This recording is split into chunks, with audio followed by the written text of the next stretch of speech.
और चलिए आपको सीधे लोकसभा लिए चलते हैं। और यह भी स्पष्ट किया गया था कि स्टेट का कोई रिलीजन नहीं होगा, यानी वह सेकुलर होगा। और यह बात वे लोग कह रहे थे जिन्हें हमारे सामने बैठे कुछ लोगों के दल कांग्रेस के लोग कम्युनल कहा करते थे। यह बात उन लोगों ने कही थी। अध्यक्ष महोदय, constitution of the Hindustan free state से डॉक्टर श्यामा प्रसाद मुखर्जी बेहद प्रभावित थे। और अगर हम संविधान सभा की बहस को ध्यान से पढ़ें तो पता चलता है कि उन्होंने राष्ट्रीय एकता के लिए और अलगाववादी प्रवृत्तियों पर अंकुश लगाने के लिए एक मजबूत संघ यानी स्ट्रांग यूनियन की आवश्यकता पर विशेष बल दिया था। और स्वतंत्रता और समानता के सिद्धांतों पर आधारित एक गणतांत्रिक संविधान की डॉक्टर श्यामा प्रसाद मुखर्जी ने वकालत भी की थी। हमारे वर्तमान संविधान में भी इन्हीं मूल्यों को अध्यक्ष महोदय प्राथमिकता दी गई है, मगर इस बात का कहीं उल्लेख नहीं मिलता है। एक पार्टी विशेष द्वारा संविधान निर्माण के कार्य को हाईजैक और एप्रोप्रिएट करने की कोशिश हमेशा से की गई है। अध्यक्ष महोदय, भारत में कॉन्स्टिट्यूशन मेकिंग से जुड़ी ये सब बातें लोगों से छिपाई गई हैं।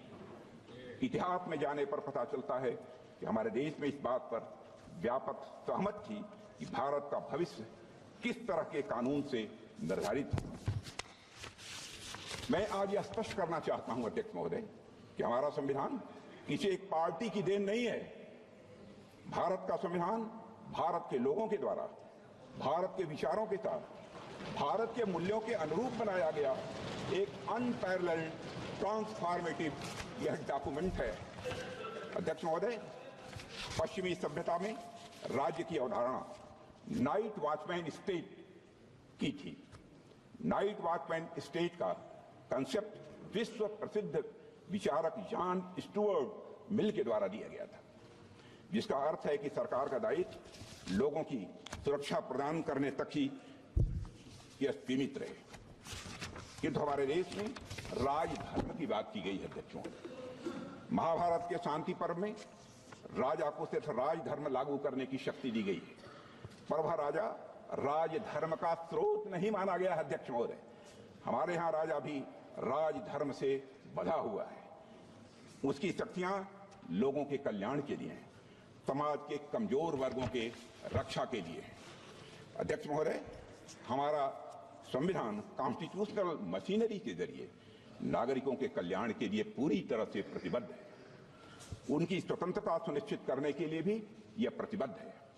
हमारा संविधान नागरिकों के समग्र विकास के रास्ते में आने वाली सभी बाधाओं को हटाने तथा समुचित विकास के लिए अनुकूल परिस्थितियां पैदा करने के लिए राज्य को निर्देश देता है। संविधान के भाग 4 में दिए गए directive principles of state policy से यही भावना निकलकर सामने आती है। अध्यक्ष महोदय, मुझे इस बात का गर्व है, गर्व नहीं बल्कि मुझे गौरव की अनुभूति है कि प्रधानमंत्री नरेंद्र मोदी जी के नेतृत्व में हमारी सरकार सबका साथ, सबका विकास, सबका विश्वास और सबका प्रयास की भावना के साथ यह काम कर रही है। हमारी सरकार भारत के संविधान में निहित धर्म और भावना दोनों के अनुरूप काम कर रही है। अध्यक्ष महोदय, हमारा संविधान प्रोग्रेसिव है। हमारा संविधान प्रोग्रेसिव है, प्रगतिशील है, समावेशी है, परिवर्तनकारी है। हमारे संविधान ने हमें एक ऐसे समाज के निर्माण का ब्लूप्रिंट दिया है जिसमें हर प्रकार से समाज में समरसता हो, सद्भाव हो और साथ ही समृद्धि भी हो। अध्यक्ष महोदय, जहां देश के शीर्ष पद को प्राप्त करने के लिए जन्म की पहचान मायने न रखती हो, यह है हमारा संविधान। जहां एक गरीब परिवार में जन्म लिया व्यक्ति भी प्रधानमंत्री बन सके, देश का और वह देश का राष्ट्रपति भी बन सके। संविधान क्रियान्वयन के कुछ वर्षों बाद ही संविधान की मूल भावना को ताक पर रख दिया गया था। अध्यक्ष महोदय, लेकिन हमारी सरकार ने संविधान के मूल्यों को खुले और सच्चे मन से स्वीकार किया है। मुझे खुशी है कि हमारी सरकार संविधान की मूल भावना को केंद्र में रखकर जनहित के मार्ग पर तेजी से आगे बढ़ रही है। हमने गुलामी की मानसिकता को समाप्त करके भारतीय न्याय संहिता, भारतीय नागरिक सुरक्षा संहिता और भारतीय साक्ष्य अधिनियम जैसे नए कानूनों को पारित किया है। अध्यक्ष महोदय, हमारी सरकार ने समाज के सभी वर्गों और विशेषकर कमजोर वर्गों के लोगों को समुचित विकास, उनके समुचित विकास को अपना यह लक्ष्य बनाया है।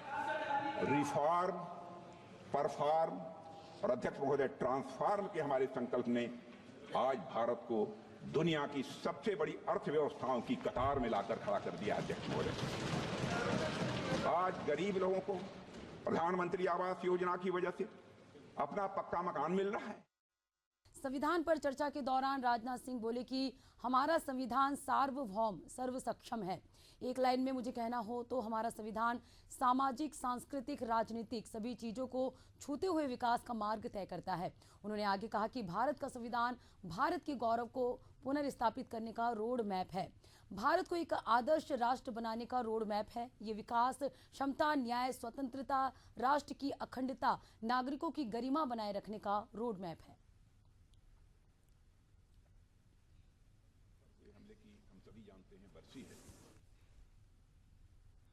संसद में संविधान पर पक्ष विपक्ष की चर्चा से पहले शुक्रवार को राज्यसभा में जमकर हंगामा हुआ। दरअसल विपक्ष ने सभापति जगदीप धनखड़ के खिलाफ अविश्वास प्रस्ताव का नोटिस दिया है। इसके खिलाफ भाजपा सांसद राधा मोहन दास अग्रवाल ने विशेषाधिकार हनन का नोटिस दिया। इसी पर हंगामा शुरू हुआ। इस दौरान धनखड़ और राज्यसभा में विपक्ष के नेता मल्लिकार्जुन खड़गे के बीच जमकर बहस हुई। चेयरमैन जगदीप धनखड़ ने कहा कि मैंने बहुत साहब, मैं किसान का बेटा हूं, मैं झुकता नहीं हूं। विपक्ष ने संविधान की धज्जियां उड़ा दी है। वही जवाब में कांग्रेस अध्यक्ष मल्लिकार्जुन खड़गे ने कहा कि आप हमारी पार्टी के नेताओं का अपमान करते हैं। आपका काम सदन चलाना है, हम यहाँ आपकी तारीफ सुनने के लिए नहीं आए हैं। आप किसान के बेटे हो तो मैं मजदूर का बेटा हूँ। आप सम्मान नहीं करते तो मैं आपका सम्मान क्यों करूँ।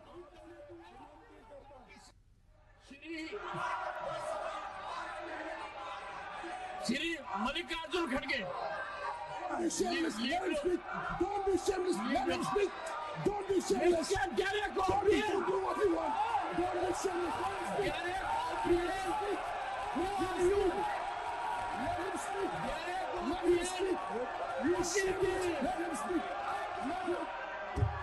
किसी भी हालत में कमजोर नहीं पड़ूंगा ना, सबकी सुनूंगा, पूरे दिन सुनूंगा, पर कमजोर नहीं पड़ूंगा। देश के विरुद्ध काम नहीं करने दूंगा, किसान के विरुद्ध काम नहीं करने दूंगा। साइड के मेंबर्स को आप एनकरेज कर रहे हैं और पार्टियों के खिलाफ बात करने के लिए आप कोशिश कर रहे हैं। आपको अगर इस सदन को चलाना है, नियति से चलाना है, लोकतंत्र को बचाना है, आप ये बात नहीं करते। हर आदमी उठ के, हर मेंबर उठ के 5-5 मिनट, 10-10 मिनट बात करता।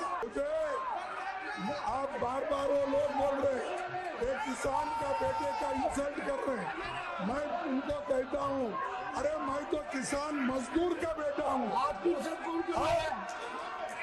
और आप उधर साइड में सबको बोलने दे रहे हैं, सबके लिए एनकरेज कर रहे हैं और हमारे पार्टी के नेताओं का इंसल्ट कर रहे हैं, कांग्रेस पार्टी को इंसल्ट कर रहे हैं। आप बोलिए। और अरे ये क्या है? ये अधिकार दिया कि वो सरकार बना भी सकता है और सरकार बदल भी सकता है। ये जोत जो हर हिंदुस्तानी के दिल में जलती है, उसने हर हिंदुस्तानी को ये विश्वास दिया कि देश की संपत्ति में, देश की दौलत में, संसाधनों में उसका भी हिस्सा है, कि उसे एक सुरक्षित भविष्य की उम्मीद का अधिकार है, कि देश बनाने में भी उसकी भागीदारी है। उम्मीद और आशा की ये जोत मैंने देश के कोने कोने में खुद देखी है। उन्नाव में मैं एक रेप पीड़िता के घर गई। उसे जलाकर मार डाला था। वो शायद 20-21 साल की होगी। हम सबके बच्चे हैं। हम सोच सकते हैं कि अगर हमारी बेटी के साथ बार बार बलात्कार हुआ और फिर जब वो अपनी लड़ाई लड़ने के लिए गई तो उसको जलाकर मार डाला गया होता तो हम पर क्या बीतती। मैं उस बच्ची के पिता से मिली। उसके खेत जलाए गए थे, उसके भाइयों को पीटा गया था, उसके पिता को बाहर से घर के बाहर घसीट कर मारा गया था। उस पिता ने मुझे बताया कि बेटी, मुझे न्याय चाहिए। मेरी बेटी अपने एफआईआर को दर्ज करने के लिए जब जिले में गई तो उसको मना किया गया। अगले जिले में जाना पड़ा उसे।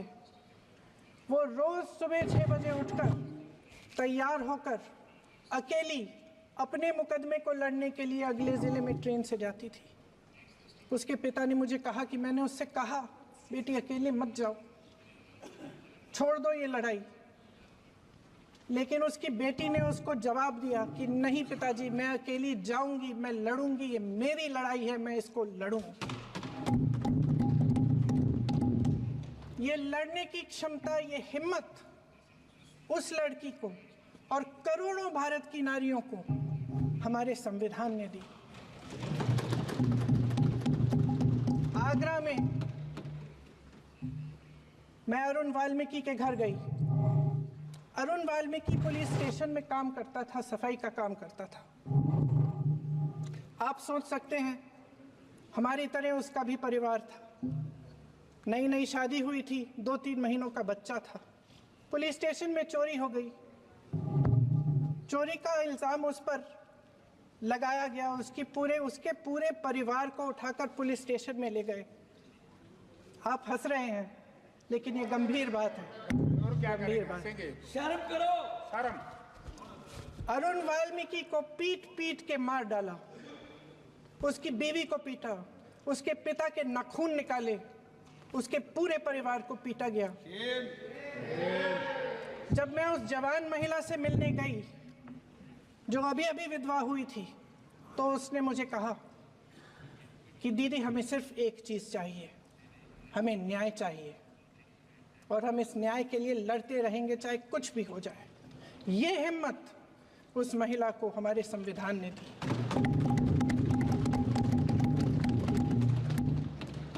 संभल के कुछ लोग आए थे हमसे मिलने जो मृतकों के परिवार के सदस्य थे। उसमें 2 बच्चे थे, अदनान और उजैर। अब सुनिए, उसमें 2 बच्चे थे, अदनान और उजैर। एक बच्चा मेरे बच्चे की उम्र का है, दूसरा उससे छोटा 17 साल का है। दर्जी के बेटे थे। दर्जी का एक ही सपना था कि वो अपने बेटों को पढ़ाएगा, लिखाएगा। एक बेटा डॉक्टर बनेगा, एक बेटा भी सफल होगा दूसरा बेटा भी अपने जीवन में सफल होगा। उनके पिताजी हर रोज उनको स्कूल छोड़ते थे। उस दिन भी स्कूल छोड़ने के बाद अपनी दुकान में चले गए। उन्हें पता नहीं था कि विवाद हो रहा है। उन्होंने भीड़ देखी, घर आने की कोशिश की तो पुलिस ने गोली से मार डाला। वो 17 साल का बच्चा अदनान मुझसे कहता है, वो 17 साल का बच्चा अदनान मुझसे कहता है कि मैं बड़ा होकर डॉक्टर बन के दिखाऊंगा, मैं अपने पिता का सपना साकार करूंगा। ये सपना, ये आशा उसके दिल में हमारे संविधान ने डाली। अध्यक्ष महोदय, हमारे देश के करोड़ों देशवासियों के संघर्ष में, अपने अधिकारों की पहचान में, इनकी कठिन से कठिन परिस्थितियों से लड़ने की अपार हिम्मत में और देश से न्याय की अपेक्षा में हमारे संविधान की ज्योत जल रही है। मैंने हमारे संविधान की ज्योत को जलते हुए देखा है और इसके साथ साथ ये भी समझा है कि हमारा संविधान एक सुरक्षा कवच है। एक ऐसा सुरक्षा कवच है जो देशवासियों को सुरक्षित रखता है, न्याय का कवच है, एकता का कवच है और अभिव्यक्ति की आज़ादी का कवच है। दुख की बात यह है